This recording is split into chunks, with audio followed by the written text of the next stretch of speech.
Sunday fun day greetings, vinyl community people. It's Mike MGK Boston back on a Sunday. Like I said, just finished watching the New England Patriots lose in another country for a change. Instead of just losing here, they're doing that abroad now, throwing interceptions, putting in a backup quarterback, and then he throws interceptions too. So it's it's not a good situation.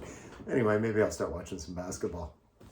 Anyway, we're not here to talk about sports. We're here to talk about some new recent finds I found. So before Patty and I took our whirlwind tour to California and then up to Ontario to see family, all in a 3-week span, planes, trains, and automobiles, a lot of time in the car, over 20 hours.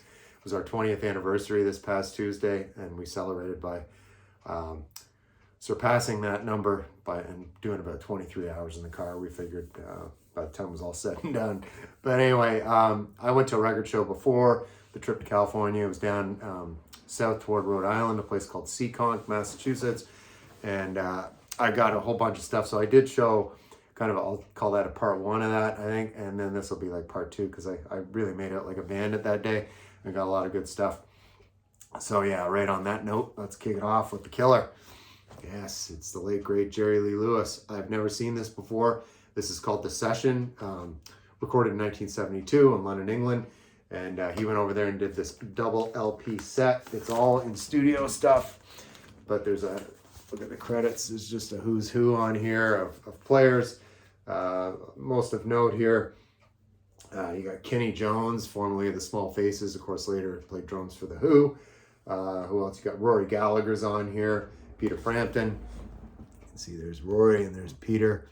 So yeah, there's just a few of the players on this one.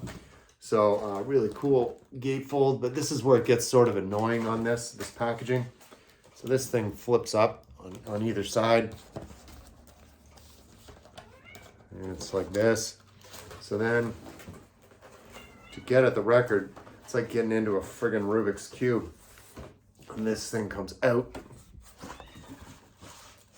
There's on the Mercury label. Well, Colton's coming in here. Hey, Colton. All right. Oh, anyway, Colton's here. So yeah, so there's anyway, there's, like I said, the Mercury label. And here's just all the players on the inside. So that's kind of cool. But yeah, the packaging's kind of weird. And this thing kind of opens. They're both the same, both records, of course. But yeah, so that's some of the tunes on here. Actually does a great version of Creedence Clearwater Rivals, Bad Moon Rising. Another version of Sea Cruise, Big Boss Man, of course that was later on, of course always included in the Grateful Dead's live sets, most of them anyway. And there's a cool tune on here called Memphis, where Gary Wright actually plays the organ on that, B3 organ, Hammond organ, whatever you want to call it. And yeah, so there's some good moments on here, like I said, with all those special guests. And again, it's The Session here. And recorded in London, like I said, right? So anyway, the killer. All right, what do we got here? We got some other killer stuff too. This is the Golden Palaminos. This is their second album. It's called Visions of Excess. You can see the title right there. And this was follow up to this one. I picked this up about 6 months ago, called Blast the Silence. This album, Blast the Silence, came after this one, Visions of Excess. So I just thought I'd show that in this context. So Golden Palaminos were centered around the drummer, Anton Freer. And he plays drum, Anton Fier, rather, F-I-E-R. I don't know if I'm saying that right. There he is on the back, having some refreshment. So it was kind of an in and out, like a collective, people coming and going in this band in New York City in the 80s. I call it alternative pop rock, I guess. There's no other way to describe this. It's kind of all over the place. And guess, I mean, it's a who's who of guests here again. So, of course, what do you got? Jack Bruce is on this playing or singing and playing bass. He plays bass on one of these songs, but the song that he sings on, probably the best song on this record, it's called Silver Bullet. Colton, stop eating that plastic. Silver Bullet, if you want to look that up. And of course, as well on here, you've got 2 tracks here featuring the vocal stylings of R.E.M's Michael Stipe. Now, I am not a huge R.E.M. guy. In fact, just for giggles, this is all I've got in my collection, and this is just a compilation called Eponymous. That's all I've got. Michael Stipe's voice, it kind of grinds on me. I'm not a huge fan, but oddly, when I listen to this, in this kind of an environment with this lineup playing on this. The guy named Jody Harris on guitars. I don't know much about him. Really awesome. Michael Stipe sounds really good on this. I don't know if it's the production or what, but again, in the context of this different lineup, I'd be all over it. It sounds amazing. But again, like I said, the REM stuff. And I'm familiar with the whole catalog, so it's not that I don't know it. I had a couple of friends growing up that were devout REM fans, and I heard plenty of it. It's not that I hate it. It's just his voice, But again, I'm going on about it. But anyway, yeah. And also on this, you've got Sid Straw, who's a female singer, vocalist. She was a backup singer for Pat Benatar, and then later on had a solo career in her own right, and still active today, I believe. Spells it SYD, like Sydney Straw, and she sings a couple of tracks on here, Buenos Aires, and another tune called Kind of True. Those two tracks right there on side 2. And guess who else is on here? John Lydon, aka Johnny Rotten from the Sex Pistols and Public Image Limited. So this track here called The Animal Speaks actually sounds a lot like, because this came out in 1985, and this came out, I want to say, in 86, or maybe it was 85. Of course, right here on Elektra. Sounds a lot like that song on here, like that I just said, The Animal Speaks, sounds a lot like this. So if you bought the album of this, it was just called Album. If you bought the compact disc, it was called Compact Disc. And if you bought the cassette, it was called Cassette. Those of you that don't know it, that's Public Image Limited. But yeah, again, Golden Palaminos. This is probably one of the best finds, excuse me, in recent memory. This is just an outstanding record. I'm really glad I found it. All right, we're bumping into some Colton. Yeah, but, gee, those creepers, Colton. Here, all right. Stuff's flying all over the place, including Colton. All right, Colton likes some jazz, just like Gary over at Physical Format. So I'm bringing out some jazz. This is live in Newport. This was originally recorded live in 1957. This is a repressing from 1973. Looks pretty banged up, but the record cleaned up nicely, and it sounds excellent. This is with Teddy Wilson. He was a band leader, and his trio.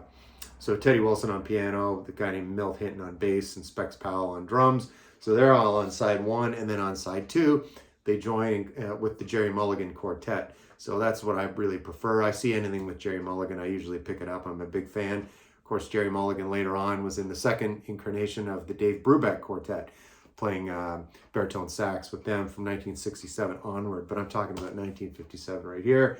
And some great moments on here. There's an excellent version of My Funny Valentine, and then the song Utter Chaos, which is one of the Jerry Mulligan Quartet's biggest songs. There's Jerry right down there with his baritone sax. So yeah, a little jazz for you. And yeah, you got the blues.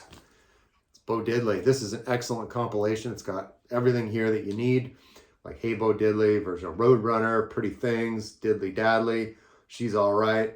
You Can't Judge a Book by Its Cover, and of course, Who Do You Love, one of his biggest songs ever. So this is all stuff from the 1950s, and this is on the Chess label. This is a British pressing when I looked it up on Discogs, and it says as seen on TV, but it must have been on British television. This is mint. It's like this record's never been played, and I got this for $5 again at the show, and it's on Chess. But then it's distributed by some label here, Stylus. Maybe some of my friends over in the UK watching this, maybe you've heard of Stylus before. I think that's just a distributor. They got the rights to this Chess Masters series and must have distributed this in England. So it's Bo Diddley, really awesome. So here's another one. I bet you many don't know this one. So as I've mentioned in a lot of my videos, I was a kid of the 80s. I love music videos. This is one of the best music videos ever made, easily. It might be the best music video I've ever seen, and it's a song called All That I Wanted. This is a German band, kind of a one-off. I think they only had one full-length album. This is a 12-inch single for, again, the song All That I Wanted. And if one version isn't enough of the song, there's 4 versions on this. I go for the original, the 3 minutes and 35-second version. I'm good with that. But the video itself, they're running on this beach across, you can see the Manhattan skyline, New York City. Actually, eerily, you can see the World Trade Center towers are in the background, because this was 1985, the release on this, 1984 actually. And this is actually, you can see this is a promo copy right there, and on the Elektra label. So produced by a German producer here, Conny Plank, right there. So actually I have a Conny Plank documentary in my queue to watch. I have this app called Tubi. It's got a lot of free movies and a lot of good documentaries. TUBI. It's currently streaming for free on there, and it's called The Potential of Noise. It's the story of Connie Plank. Of course, he produced Ultravox, Killing Joke, Eurythmics. Not all their records, but a lot. We're kind of a renowned producer, so I'm looking forward to watching that documentary. And yeah, so look, yeah, I always have to compare my hair to Conway. So this is just great. I wonder what she'll think about me leaving. So this is from 1971. And yeah, look at her. Why would he leave, right? I mean, look at her. She's pretty cute. Good looker there. And but yeah, Conway, he was married 4 times, so he did a lot of leaving. And in fact, technically he was only married 3 times. Well, he only had 3 wives, but he married one of them twice. Yeah, twice.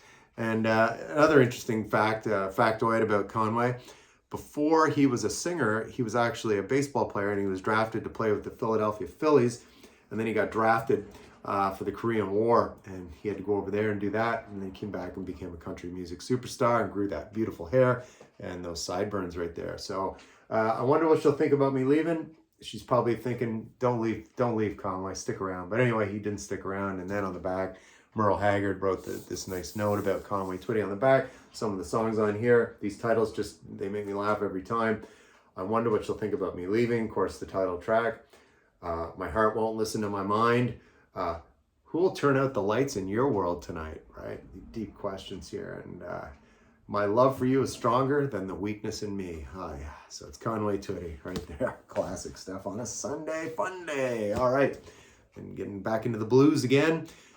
This is actually one of Stevie Ray Vaughan. He admits this is one of his main influence. One of his main influences was this guy, Lonnie Mack, American blues artist. He'd been active since the early 70s at this point. This release, I want to say 1985, and it's actually produced by Stevie Ray Vaughan. And there's Stevie Ray Vaughan right there on the back. If you wanted to look up a really standout track on this one, Double Whammy. It's a duet the two of them, SRV does here with Lonnie. Really excellent track. This is a really excellent blues album. You cannot go wrong. Of course, the Alligator catalog, this label, anything from the 80s is really... I've had all hits and no misses with Alligator. So Strike Like Lightning, the name of this one, and it does. It's hot, coming in hot, and it stays that way all through every song. Just a really, really excellent electric blues. All right, this is a recommendation. I was actually in the store. This was not one I bought at the show. This is Nils Lofgren, his second album with the band Grin. This was a recommendation by none other than Steve over at All the World's a Stage, our friend in Chicagoland. And this is really good. There's a slow side, he calls a rock side on this. And yeah, rockin' side and then the dreamy side. Really nice pop song on this one. It's a track called White Lies. I've only listened to this through once. Nice gatefold on the inside. So Nils Lofgren, of course, known for his time with Crazy Horse and Neil Young in the 70s into the early 80s.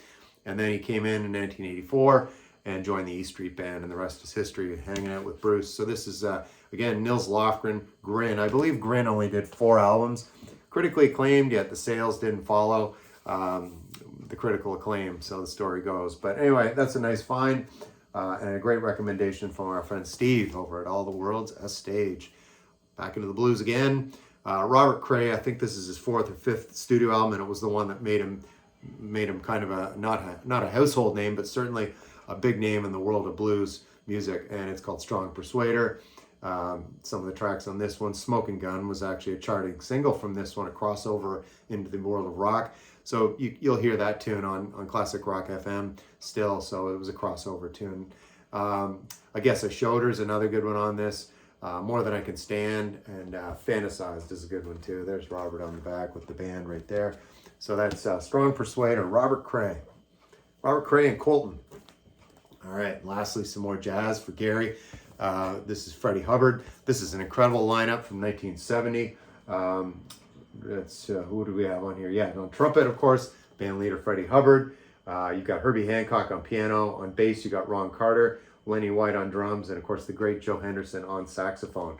Kind of a disappointing gatefold as far as artwork. I don't even know what that's supposed to be. A bunch of torn up pieces of paper, and then you've got just the notes here, the set list, and then produced by the great Creed Taylor. Man, that guy was everywhere at the time.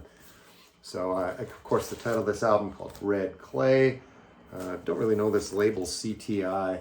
And yeah, it's on the inside there, but this is in great shape. Probably throw this on this afternoon like I do. I enjoy a lot of jazz on my Sundays. Sinatra Sundays, jazz Sundays, it all works. So again, that's Freddy Hubbard, and that's called Red Clay. Really, really excellent. Cool bop jazz album. Really smooth, really cool, just like Colton. All right, so Colton's saying bye on a Sunday. Hopes everybody has a great day today, right, Colton? And yeah, so we'll see you folks next time.